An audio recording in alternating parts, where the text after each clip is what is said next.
Berdasarkan data dari Dinas Kesehatan Kabupaten Gianyar, rata-rata setiap harinya ada 15 warga yang digigit anjing. Sehingga jika dikalkulasikan selama tahun 2015, kasus gigitan anjing di Kabupaten Gianyar mencapai 5.000 kasus lebih. Tokoh masyarakat Gianyar, Made Dahwijana, menyatakan pemerintah wajib menjadikan kasus gigitan anjing menjadi permasalahan yang sangat serius. Dengan secara rutin mengadakan sosialisasi sekaligus menjadi evaluasi terhadap rabies. Selain pemerintah, masyarakat pun wajib sadar akan keselamatan diri dan masyarakat lainnya bagi yang memiliki hewan piaraan, yakni dengan mengkandangkan dan menjaga kesehatan hewan piaraannya sehingga tidak membahayakan bagi orang lain. Pemerintah ini harus betul-betul menuangkan kepada sektor yang paling bawah, kepada Banjar Pekraman atau Desa Pekraman kan.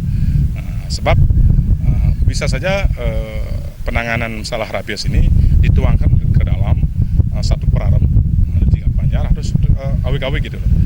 Kenapa demikian?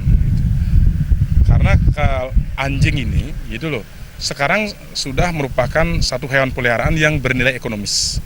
Sedangkan dulu awik-awik atau perarem kita pasti sudah mengandung tentang bagaimana larangan atau bagaimana mengatur tentang bagaimana mestinya seorang kalau memelihara memelihara hewan peliharaan, apakah itu sapi, babi ataupun itik, itu ada itu. Kasus rabies di Kabupaten Gianyar harus segera diminimalisir karena jika tidak akan berpengaruh buruk terhadap pariwisata yang menjadi salah satu andalan di Kabupaten Gianyar. Jaya dan Supiatne, Bali TV.